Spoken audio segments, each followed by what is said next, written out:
Okay, hello and welcome to the podcast. My guest today is Justin, who's one of the few life coaches or coaches that I don't hate because he doesn't say nonsense. And as far as I understand, Justin focuses mostly on motivational issues. Can you tell us more about yourself and what you do? Yeah, I mean, it's always hard when you want to describe something technically versus when you want to describe something so that people can understand it. If I was being a stickler about it, I'd say that motivation applies to almost everything. But I would say that I do work on motivation broadly in the way that most people identify with it, but that bleeds off into a whole bunch of different things. So it bleeds off into just critically evaluating like your belief systems, broadening what people think mental health is, because a lot of people think mental health is all about like illness and stigma. I try to make it more about being like functional and effective and good at navigating the world around you. But yeah, just like I guess just kind of psychology in general, leaning towards behavior and motivation, probably. Yeah, when people have a problem, they don't tend to know the solution, right? So they'll be like, I can't make myself do stuff, right? And they don't know that, like, they're not necessarily educated enough, and why would they be about like the reasons why they can't do this stuff? So they're like, hey, I have a problem with motivation. And usually it's deeper than that. Yeah, well, I mean, it's a fair descriptor of what happens, but like you said, is exactly right. We identify with pain points, not with causes, right? So we all know what we want, but there's a million different reasons why we don't get that way. And what we've learned to appeal towards is marketing towards pain points. In fact, it's like literally what they teach you in marketing courses, right? Is know your audience's pain points, not the cause of their pain points. Yeah, absolutely. Sell the painkiller, not the vitamin or something. Yeah, I mean, there's probably a better phrase for it. I can't think of one either. But yeah, like exactly right. Saying the painkiller, not the cure, kind of thing. Yeah. When guys come to talk to you, actually, is it mostly guys that talk to you? I think it's pretty close to 50-50. I think it leans more towards guys, but like I think that I have a unique appeal to men, but psychological help in general appeals more to women. So I think I capture like more men than most I like therapy would be the best example. But I don't think that I'm like a men's particular issue, because I think that good like mental health and good psychology is like it's generalist, right? Yeah, that's what I come to see too. Like a lot of guys talk about men's issues, but like, yeah, but like when it comes to mental health, like we're human first and men and women second. Like it pretty similar hardware. Yeah, and typically one of the reasons why, you have therapy or coaching, whatever, represent men or women more than the other, it's just because of like the marketing of it. Like there's just less of a stigma to it. Like men get therapy all the time. They just get it in the advice of like cryptocurrency hacks and like Andrew Tate and shit like that. Like people like go men, to the gym. Yeah, men get like their psychological support in different ways. Like go to the gym. Like it sounds silly, but like so many like workout channels on YouTube are really just therapy for dudes. So what sort of problems like do people come to you with? Like, or rather, like we know the problems, but like how do people frame the problems? Yeah, usually what people come with is I would say it's two general categories, which is behavior patterns that they can't get out of. So people who want a more action-focused way out of whatever problems they have, so whether it's anxiety issues or whether it's like flying off the handle or having a short temper, like the kind of things that they've worked out a little bit in therapy, but they're looking for more like action-oriented, like behavioral approaches to it, which is sometimes hard to get out of therapy. And then the other kind of thing that I get a lot is I have this thing I want to do, but I just don't do it. Or I procrastination is I should do this, but I can't make myself do this. Yeah, should, right? Need to, should, like those big charge words. So I get a lot of like, I have this thing that I want to accomplish and I can't get myself to do it and I don't know why. Or a lot of like, I'm stuck. Like I have, this is more on kind of like the more negative, like mental health side of things, but like, I don't know what my passions are. I don't know what matters to me in life. Like I'm having troubles like forming a community like this. I don't have motivation to figure out what I even want to be motivated towards. So like getting unstuck, either to figure out what you want to get what you want, or to change the parts of yourself that you don't want, I guess. And from what I understand from talking to you, you're not going to be like, oh, cool. Like whatever it is you want to do, I'm going to help you do that. And we could talk about that in a second, but like, how do people react when you sort of like question their very motivations? Well, not their motivations, but like their like ego ideas of motivation. Like, should you want to do this? If I'm doing it well, which I think I do, I think the if you're doing it correctly, people are going to be curious. Because like what I don't do is I don't come in and be like, oh, your goals aren't healthy. Have you ever thought about it in this way? Like my job's not to debate people, right? It's to ask them questions to get them to think about it. And typically I think that if I'm asking questions that make people stop and think about their motivations and they still kind of arrive to the same points, and it's not my job to really talk them out of it either way.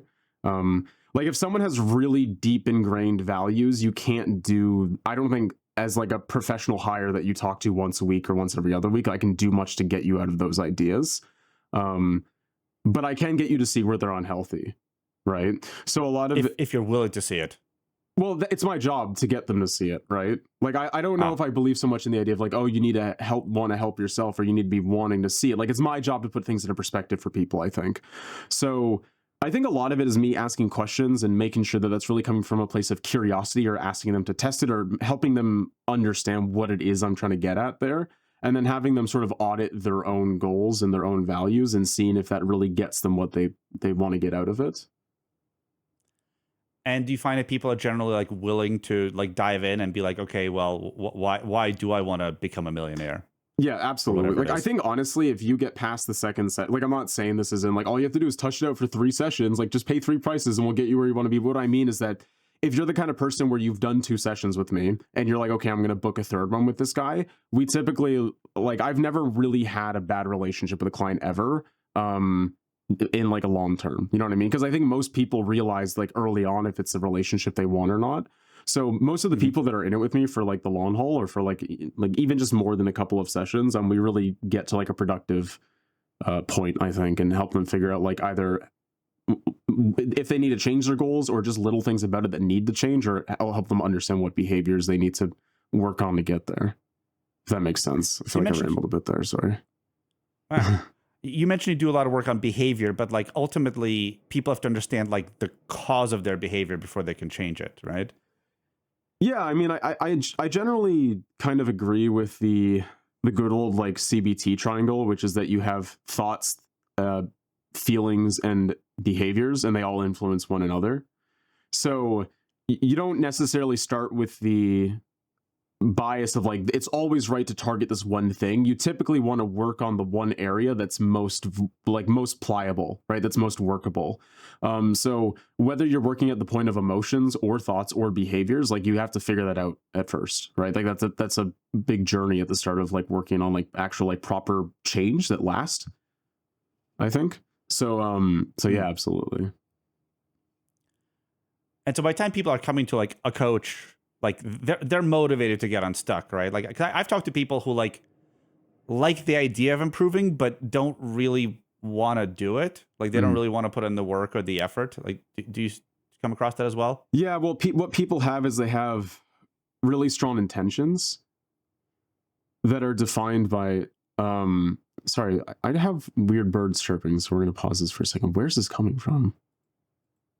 That's so funny. Sorry. That's all right. Maybe ask that question again. Editing. Yeah, I had like a video that was apparently buffering for the last 40 minutes. Just started. It really threw me off. I was asking, like, do you have people that come to you that like say they want to improve things, say they want to change things, but like practically don't? They don't want to put in the effort. Yeah, absolutely, right? Because motivations and intentions aren't the same thing. And what's the difference? Well, an intention is like, so I would say that motivation is basically just the power that moves you based on what you internally think you should be doing, right? So whatever you're like, the easiest way to simplify that, because that was kind of a weird jumble of words, whatever you're doing right now is the thing you're most motivated to do. If you're laying on the couch all day long, that's the thing you're most motivated to do. Like if you're laying on the couch, you're not an unmotivated person. You're a person who's motivated to lay on the couch, right? Like your motivations are the power that drive your actions, right? And your intentions, I would say that intentions are a lot more like conscious or cognitive. So we think about what we want to do, but obviously we don't have the motivation to go do that thing or we'd be doing it, right? So motivation is more reflected in behavior and intentions are more reflected in thoughts. And the problem is when you have your thoughts being really disconnected from your motivations. And that's what I would call an intention. That's a really excellent distinction between motivation and intention, because I think what happens is a lot of people don't separate the two. And they're like, I really want to do this. I think I really want to do this, but I have no motivation. And then they don't understand that that's like their cognitive idea of what they want to do versus what they actually want to do. Yeah, and if you're not getting off your ass to go and meet that intention, then there's a bunch of things in the way that you don't realize that make you less motivated to do that thing than you do. Like I said, your motivations literally just represent exactly what you're doing.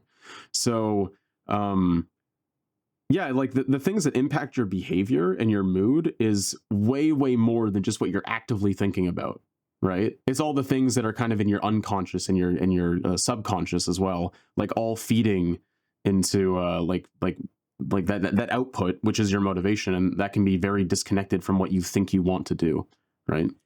It seems like the more disconnected it is, the more you don't accept your like internal motivation calculator, the less happy you're going to be. Like there's plenty of people who don't do shit, but they're okay with it. And then we have a lot of dudes who are like, I should be this, I should be that, I should be like Jocko, I should be like Goggins, but I can't make myself and therefore I suck. Yeah, like should be statements are one of the easiest places to just start digging. Like if you have a lot of, oh, I should be doing this or I need to be doing this, just if you find yourself saying that a lot, like you can immediately just start digging out to like why you think that's true. Or like why should you be doing this? I think. And that's kind of like our job as you know, coaches or whatever the hell we want to call it, is to like help people dig through that. Yeah, it's definitely one of them, right? I mean, the other part is that you have to actually help them sort of. Yeah, I mean, yeah, sorry. I don't need to make it too complicated. Like, that's part of it. And then the other part is actually implementing the strategies and the tools that make sense for that, right? How much of it is just like helping people accept what they actually want? Like what their body and their subconscious telling them their motivation is, and how much of it is like changing that, if that's at all possible? Man, that's a really complicated question. That's almost philosophical. It's a good question. I think that it's kind of always a little bit of both, because, you know, I was talking about how our motivations and our behaviors and our emotions are informed by way more than what we're actively thinking about, right? Yeah. But the reason why cognitive psychology works is because it's easiest to change something and manipulate it when you're thinking about it. So if you're very caught up in your intentions and your thoughts and your ideas of what should be happening or what you want to do, those can very quickly start translating into beliefs that start to have controlling value over what you do in life. And so when you talk about, you know, is this an underlying motivational issue that I'm not respecting, or is it something that's there that I need to change? Like that's so complicated. Like it's a great question because it's complicated, but it's also like really hard to answer in a way that I think is going to be like anywhat digestible.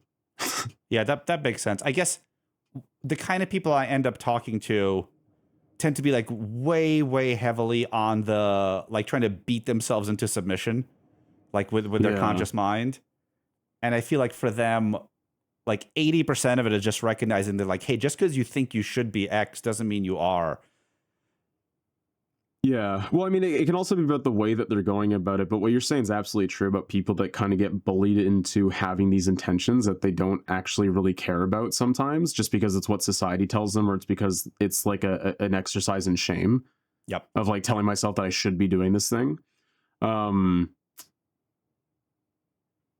yeah, like sometimes you need to sort of understand that, basically just kind of accept that your motivation actually makes sense for where you're at. Yep. But then also finding what underlying beliefs are making that motivation hard to access when those intentions are things you want, right? It's like an example of this would be like being healthy, right? Like I would say that's a good goal for literally anybody.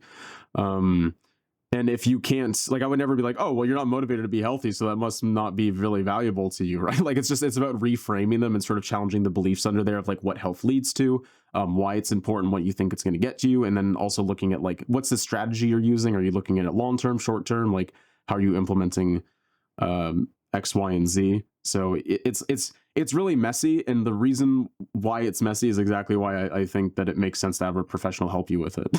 Right. Yeah. And to take over the topic for a second, just because I can't help but mention this all the time, which is that this is kind of why blanket advice is so hard to do.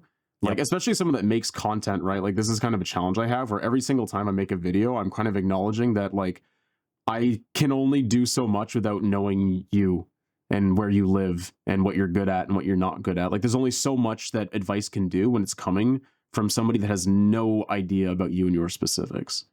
Right. Yeah, and there's so much of that's like, yeah, all your problems go to the gym, or all your problems do jujitsu, or all your problems like get laid or make money. And like for some segment, that is, I wouldn't say that's the solution, but that's like the direction of the solution, maybe.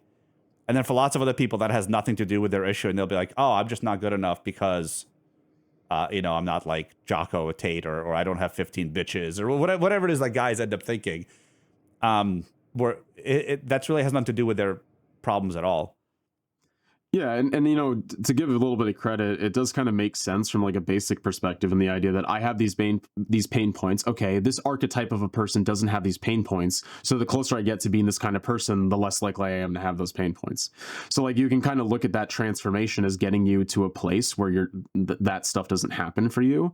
And this is just kind of how humans learn. We learn by watching other people do things all the time, right? Like something that I say a lot is that it's a lot easier to watch actions than it is to watch the emotions that dictate those actions.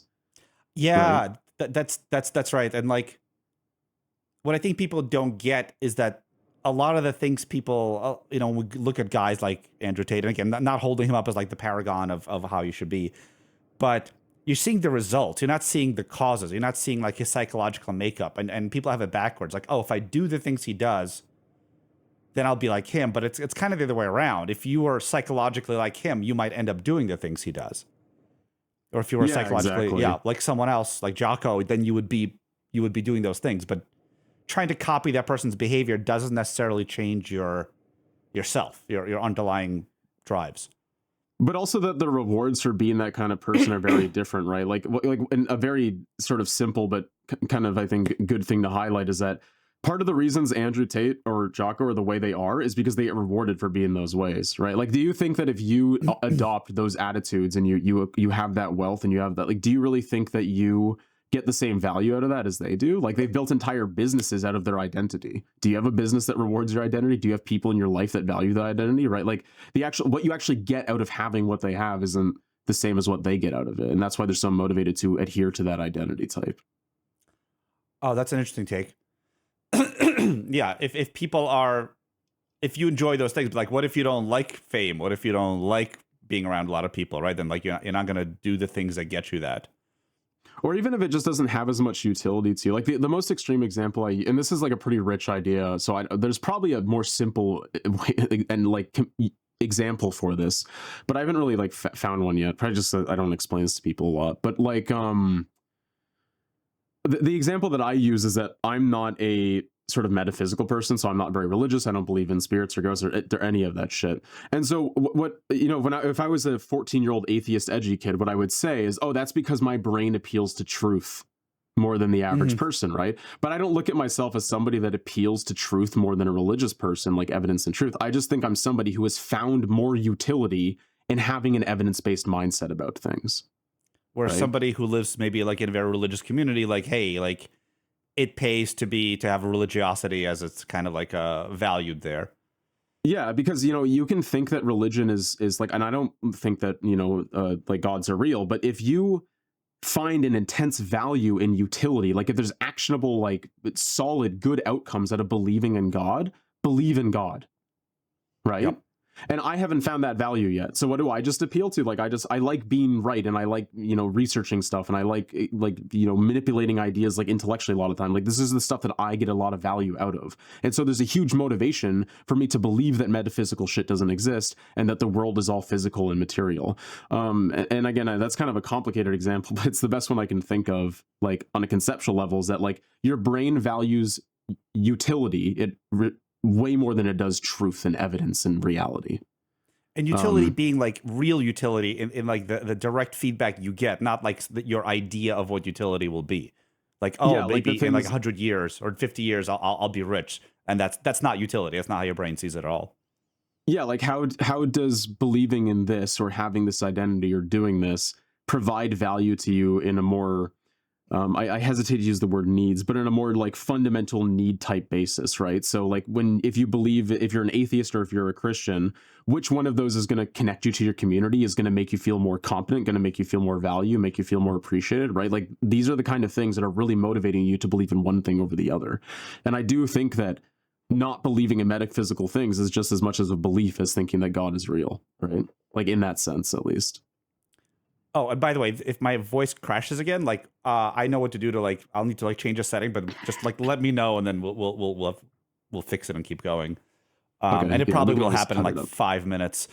That seems I'll to just be wave at the camera if it happens. I don't know if you can hear me when it awesome. happens. No, that's a problem. I won't know because like I don't hear myself. Um, One of the things you mentioned was about getting healthy, like reasons for getting healthy, and we talked about this a little while ago about like the Maslow's hierarchy of motivations and stuff.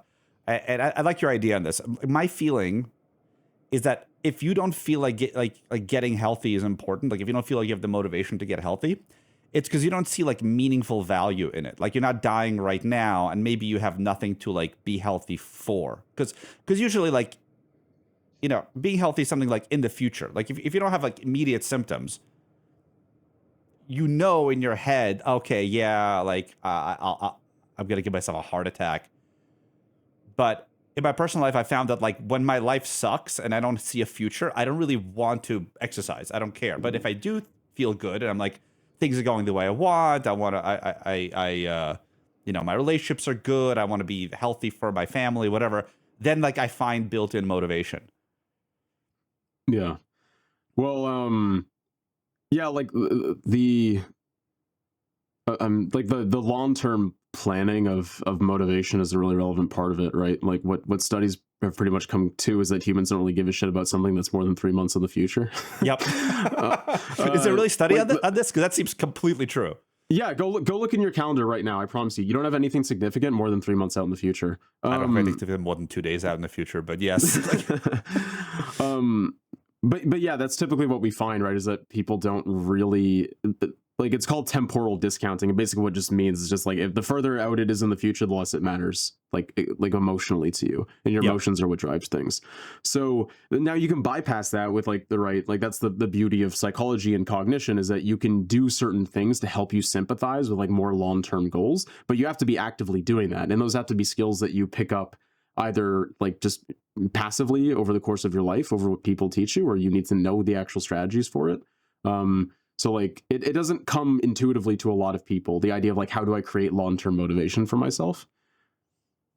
Or even find short-term goals that passively support long-term goals. Like that's another way of doing it, right? Yeah, if it feels good now, you can like then you can keep doing it long term. But if it sucks now, it's very, very hard to have like to maintain it. Yeah, because if I set a health goal for you that's 10 years in the future, that sucks. But if I can find you something that's enjoyable or motivating to do within the next 3 months, and that coincidentally is part of a plan, like a 10-year plan, then who cares about long-term envisioning things, right? But you can also do things to envision things more in the long term for when that's important. And what's your take on the idea that like if you don't have your like short term kind of like more fundamental needs met, like you really can't even focus on it? Because like I see a lot of people trying to is maybe not the right word. A lot of people beating themselves up for not being able to do long term planning or even like long term thinking, even like 3 months. And every time like their life sucks. Like now, their life sucks now, and the things they're planning like won't really help them. Yeah, this is a very funny one. Like I tend to think that a lot of psychology is like fairly intuitive. Like you don't need a lot of there's some of it that you do kind of need like proper sort of like theories for, and like looking at like how evidence like a more academic approach to it, I suppose. And then there's a lot of things that people just pick up passively over the course of their life, and it works really well for them. This is one of those ones that feels really intuitive, and it's really not, which is that people think that the worse their life is, the more motivated they are to get out of their situation. That's just not true. And I think that I don't know if this is this isn't a good way to describe the underlying psychology of it, but to sort of like get the idea across, you're more willing to invest in your life if you care about it. Yep. If you Right? feel like there's gonna be some payoff. Yeah, and it's just funny because people think like, oh, if I tell myself I need it and I can get out of this situation, and I get, if I'm desperate, of course I want this thing. Well, no, right? The more your life sucks, the less you care about, like if your car is a piece of shit, you're less interested in keeping it shiny. You know what I mean? And that's something that's not very intuitive. It's really not. And I like myself included, like I don't think that idea came to me naturally. I think one of the things that I learned when I started studying psychology was just that rewards are the thing that we all think motivate us, and they really fucking don't. Like they're really quite weak. You mentioned something about last time we talked. Can you go into detail on that? Like what is it that does motivate us if it's not rewards? Well, rewards do, but it's just like, well, I don't know. Everything motivates us. Like everything that we think motivates us, but it's just a question of in what situations is that motivation that's reliable and like easily accessible. And so the one that we always lean to is it's a reward, right? It's a thing at the end of the tunnel. Like the more sweet the pot is at the end of the path, the more likely I am to go down that route. And I don't want to put out the idea that there's like a superior type of motivation. But I would say that the thing that is most neglected is the idea that it's like your just belief to actually do it. Can you say a bit more on that? Yeah. Well, I'll just give you the analogy that I give my clients a lot of the time. So let's say that you have a dartboard, and I'm going to give you 3 levels of difficulty. And if you hit the dart, you get $5. So the first level of difficulty is the bullseye is the size of your floor. Right? And I'm going to give you $5 if you hit it. So what are you going to do? You're going to pick up the dart and you're just going to like drop it, right? Because like, why would I put in any more energy than that? Now, let's say I'm going to give you $1 million if you hit that bullseye. Are you going to like back up and really fucking whip it at the floor? Like you're not. You're going to drop it, right? Like the difficulty is what's bringing up that energy to drop the dart or not. Same thing if it's halfway across the room. I'll really cock my arm and I'll get into it and I'll try and earn that $5 and I'll do the exact same thing if it's $1 million. If it's halfway across a football field, I'm not even going to lift my arm up. And it doesn't matter if it's a $5 reward and it doesn't matter if it's $1 million reward. Like the difficulty in our belief on if something is possible has a huge impact on like the motivation and the energy that we're willing to summon to actually go forth with that activity. And a lot of people think that like, oh, if the dart is like, if I have to throw it a mile and hit a bullseye from a mile, if the reward is $1 billion, I'm more likely to really put my arm into it. Like you're not, right? It's not anime. Like your belief on, yeah, like your belief on whether you can do it is really easy to neglect. And all we focus about is how much money am I going to get if I land this shot? Yeah, that's what I've seen in people who like, they say, oh, I really want to start a business and all these good things will come of it and I'll have freedom and this and that. But they don't do it, and it's because they just don't think they can. And in practice, they can't. Like, they don't know how. They've never done it. Whereas if you've started a few small businesses, like, trying to start another one is no big deal, even though you know you may not succeed, but it just doesn't feel like an impossible task. Whereas for someone who's never done it, no matter what the potential theoretical reward is, it is an impossible task, or at least it feels like an impossible task. Yeah, and then $1 million of an impossible task is $0, right? So zero probability of success, right? Yeah, and so I think that's exactly right. Like if you just do the straight up math on it, and you just do like what is 0.00% of a million? Well, it's fucking zero, right? So no matter how much I change the million, like the number that makes my like the number you want to change is the percent, like the probability.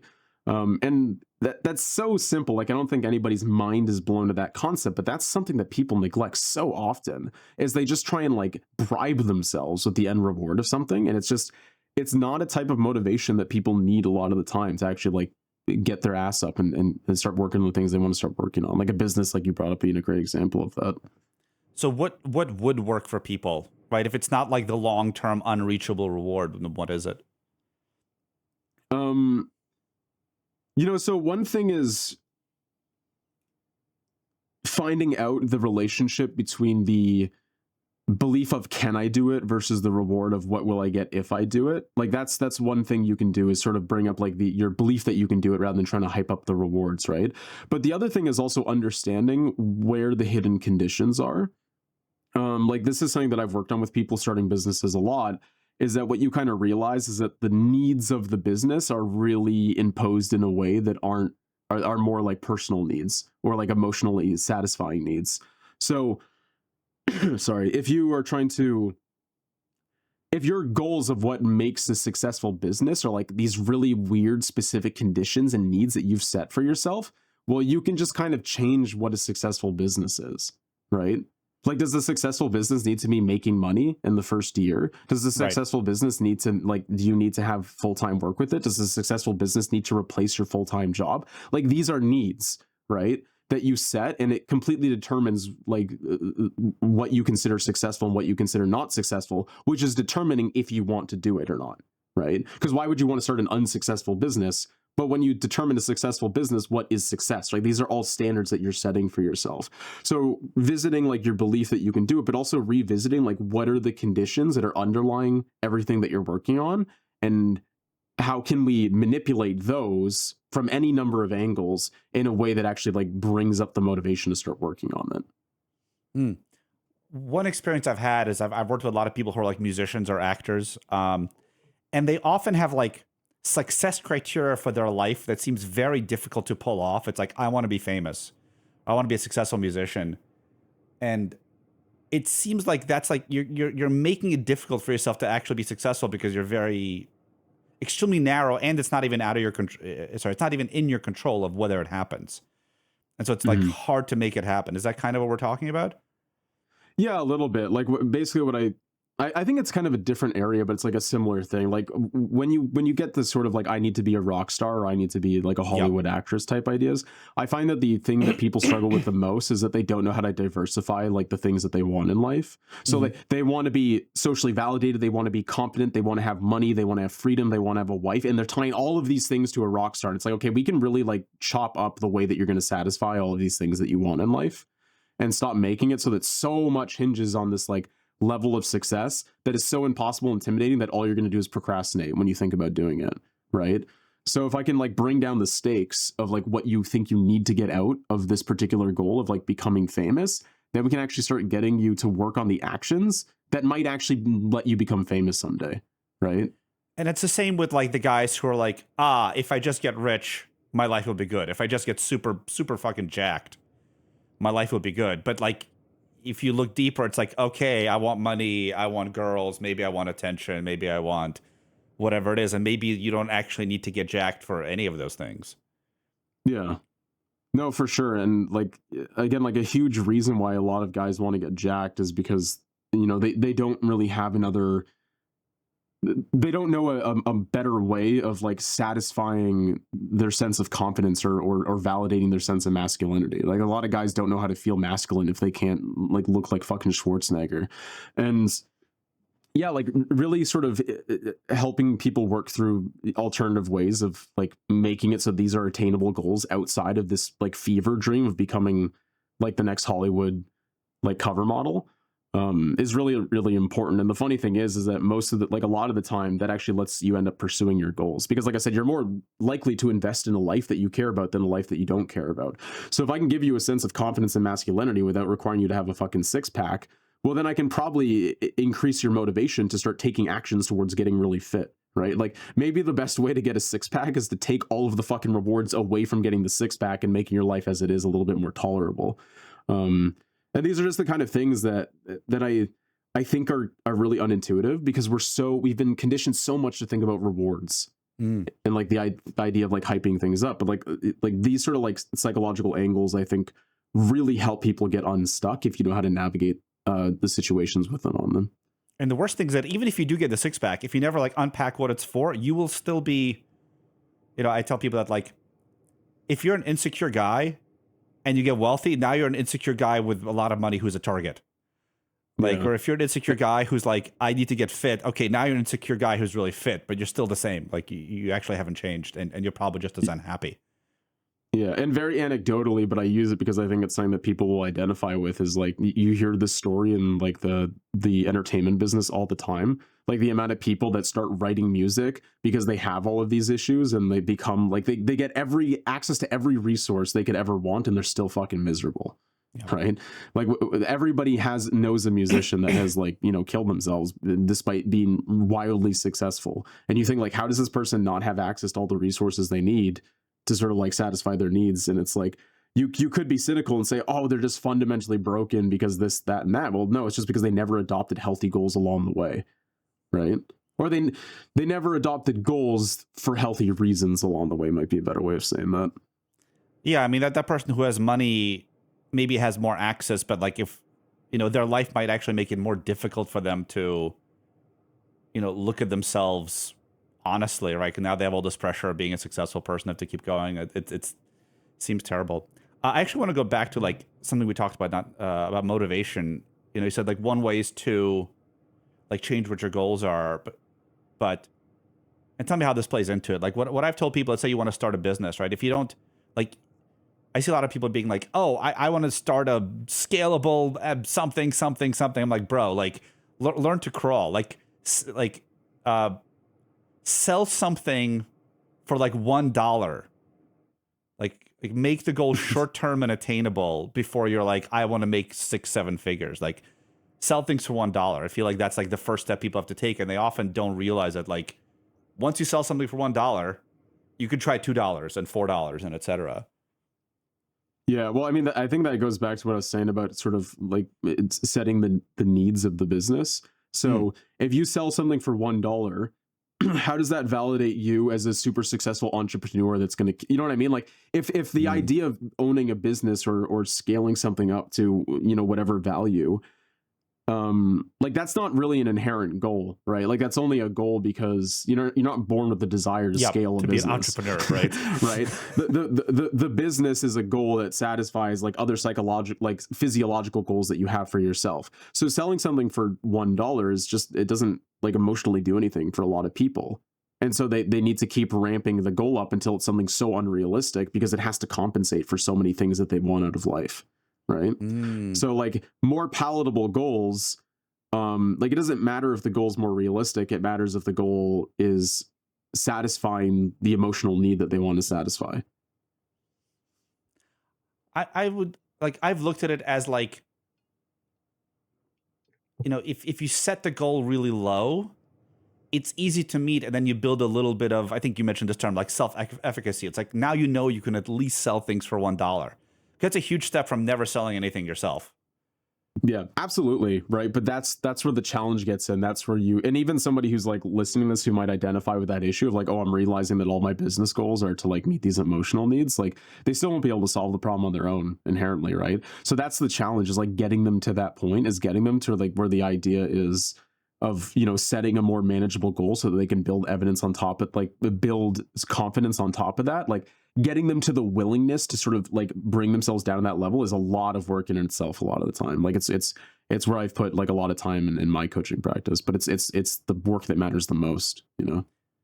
It's that term, what is it, like psychoeducation, like helping people really understand what's actually going on inside them and why they do what they do, or why they can't do what they want to do.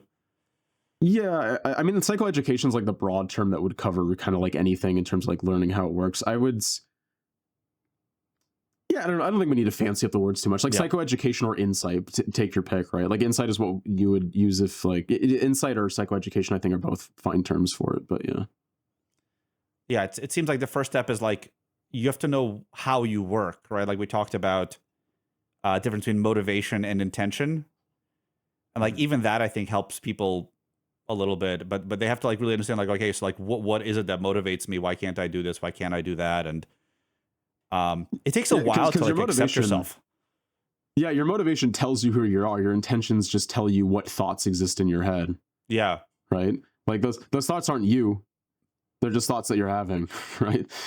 Well, a lot of us identify with them. A lot of us like, that's me, and like this body is just in my way. Like that's how a lot of people treat themselves. Like my emotions are a problem. Yeah, massive cognition bias, right? This idea that if I'm thinking something, that it's like it is what I am or it's what I believe. Yeah. But that's not true, right? That's just stuff you're thinking about.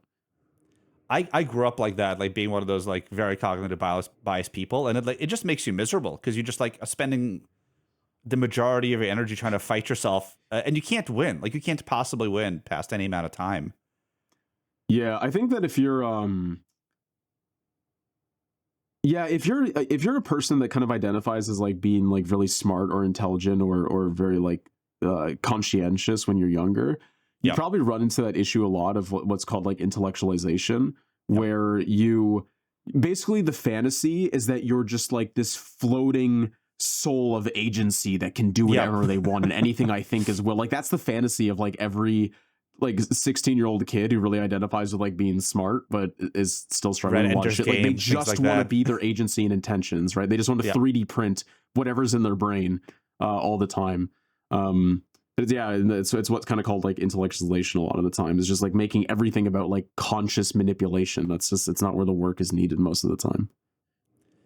I've also noticed like a lot of therapy is like a little bit over intellectualized. Do you find that to be true? Like it focuses a little bit too much on the thoughts of people versus some of the deeper dynamics?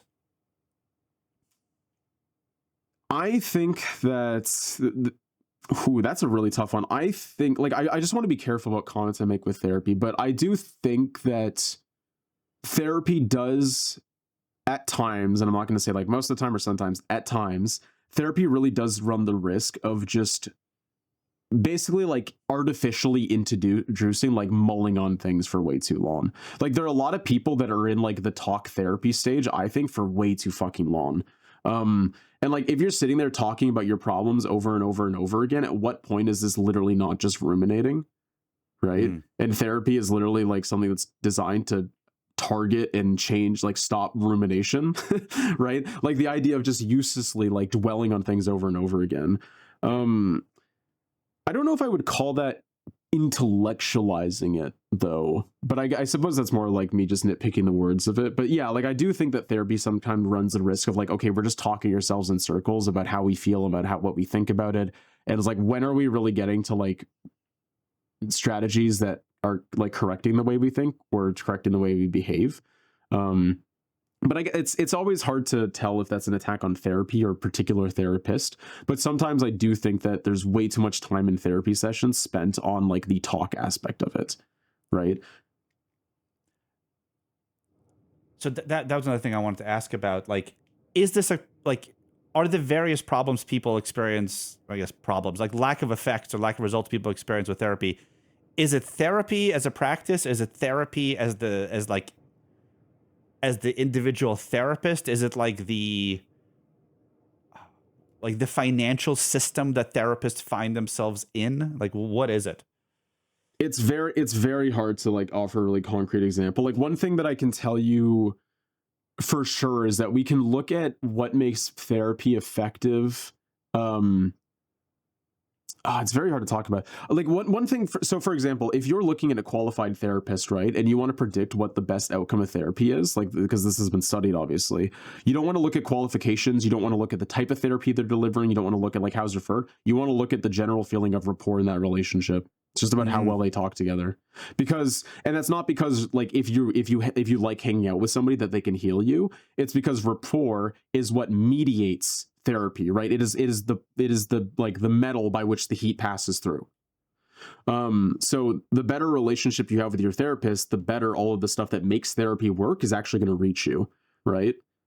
um so like I remember one person telling me like, oh, I tried many therapists and then I found one and they had a philosophy degree and I had a philosophy degree and it finally worked out. So you just got to keep looking for the one that's right for you. And I remember thinking, okay, but you understand that like getting a philosophy degree isn't part of getting your therapy's master's, right? Like, so how's that like useful? Like, you know what I mean? Like if it was, then it would be part of the curriculum. So it's really hard to tell when it's a product of the therapy training versus when it's just like good intuition by the therapist who happens to have this license versus when it's working together. Like it's really hard to nail this shit down. But one thing that I'm very certain about is that therapy is really, really determined by the quality of the individual therapist. And it makes it hard to talk about therapy as a profession on the whole because it does come down to the person that's practicing a lot of the time, right? yeah, I hire educators, and I've come to see that like their license doesn't matter, their years of experience doesn't matter. Like nothing specific matters. It just like, are they good at this task or not? I mean, of course, if they have zero experience, yeah, you want them to have some. But I saw a study on this too, and they found that like people with teaching licenses, like or rather getting the teaching license has like no bearing on a teacher's ability to actually like affect outcomes. Yeah. No, I mean, that definitely tracks. Is that I think the qualities that make somebody an effective like therapist or coach or educator, um, a lot of the times like the qualifications are the baseline, Mhm. but that doesn't mean that it gets you all the way there, right? Like that's like the bare minimum, and then we have to look at all the other things and determine if you're good at that job or not. Do you Um, think it's the and those are things that. qualifications? Oh, Oh, sorry, sorry. say that again. Do you think the qualifications and the training actually do anything? Yeah, absolutely. Like for sure. I think that just using myself as an example, like I think that I had the intuitive skills to pick this as my career, but there's no question that like if you told me, okay, Justin, we're gonna wipe your memory, you're gonna lose all of the psychology that you study, I'd be like, fuck, like I wouldn't have the confidence to help people at all. I don't think Mm. so. Um, but maybe that's only because I know what I know now, right? Because I could just like if you asked me back then, if you could somehow convince me that I don't need to educate myself, that I can just do this, I might be ignorant enough that I think I could, and I think I could in some situations. But like I just see all the things that I would have done intuitively that would have been incorrect.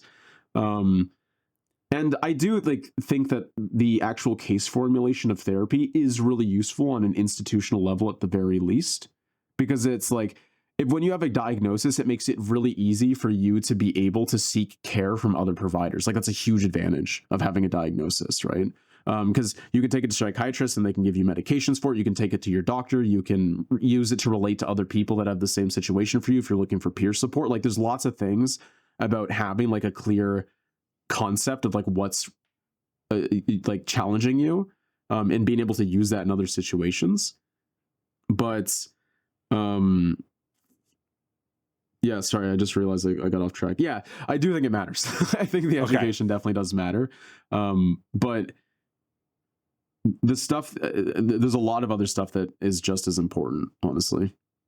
So speaking of ignorance, like I know you made a long video on this, but like, what is your take on life coaching and life coaches? There are people that pay for life coaching and they actually get value out of it, but those people, like the coaches that say they're providing value and the people that are seeking the value, are accidentally hitting the lottery and getting into a situation where that relationship is healthy and positive. The average person, if they're trying to find a life coach and they're googling like life coaches near me, just you're wasting your fucking time and your money. Like the conditions of a life coach actually being something that's worth it to you are so specific with so many hidden requirements that it is not a gamble that's worth taking. Because life coaches are just too good at supporting you in unhealthy goals, Can you tell and me you're more about not good that? enough at knowing if yeah, like I'm trying to remember the three conditions that I laid out in my video. I think they were that you have to get value out of short-term motivation, you have to have existing skills that can be elicited, and your goals have to be healthy. Like those are the three things that are all simultaneously required for a life coaching relationship to be something you can consider. The main issue there is the third one, which is that your goals have to be healthy, because the average person, if they're in a position where they think I need a life coach, like the odds of them having healthy goals are like is like fucking zero. I've And seen I'm that not, too. Yeah.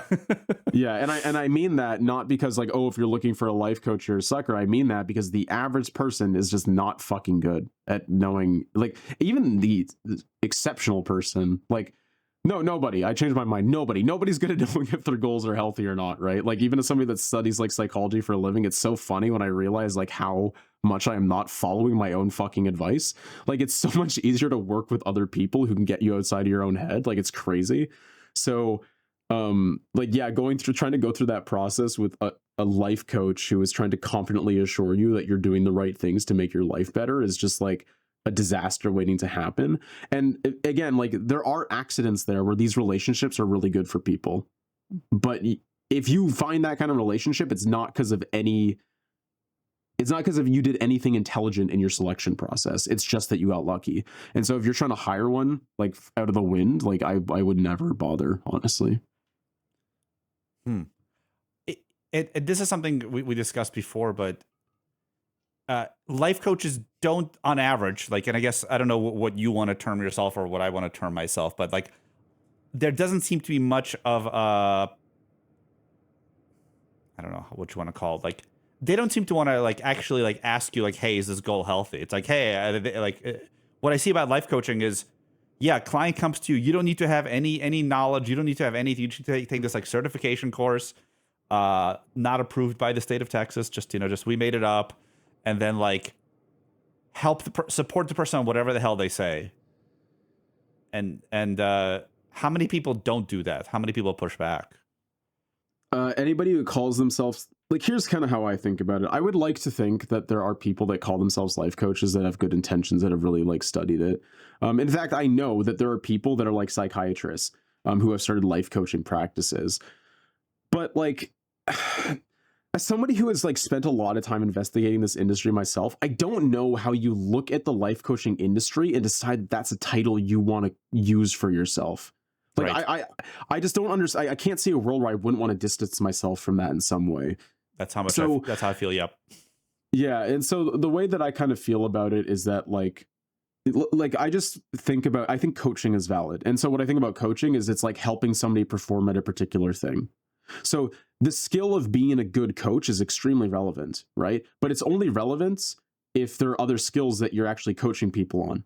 So the easiest example of this is like, nobody goes, okay, I want to be a coach. Which sport do I want to do that in, right? Like you like basketball, and then you decide if you want to be a manager or a coach or a player, or like, what do you want to be in basketball, right? But like, basketball is your primary expertise, and then you choose coaching as the skill that like you're an educator, right? You understand this. Like, you can't just be a teacher, you have to know math too, right? Like, what the fuck are you teaching somebody if you don't, like, imagine somebody be like, I want to be a math teacher, and it's like, do you know math? No, but I really want to teach.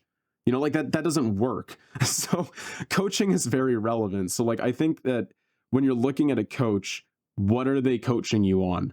And life is just not a good answer to that question. It's just not a good answer to that question. And I think that anybody that has spent a lot of time looking at life coaching should understand the problem. And so if you're still calling yourself a life coach, I am open to the idea of you having a reason behind that, but I would really like to know what it is, because like I can't get behind it. Do you feel like that specific label is just like too broad? Like, for example, like you don't call yourself a life coach, but like to me, XYZ coach is very much like a subset of life coaching, in that like, we're not therapists, but we'll try to help you. Yeah, well, I mean, it's too broad for a title that's unprotected. Like, for example, therapy is literally just Latin for healing, right? Mm. Like, imagine if therapy wasn't like, imagine if they swap positions for a second and it was like, oh, I'm a healer. Like, what the fuck, right? Like, that's so vague, and it can be infinite. Like, it can be just as My infinitely arm's like, broken. Is that what you're talking about? No.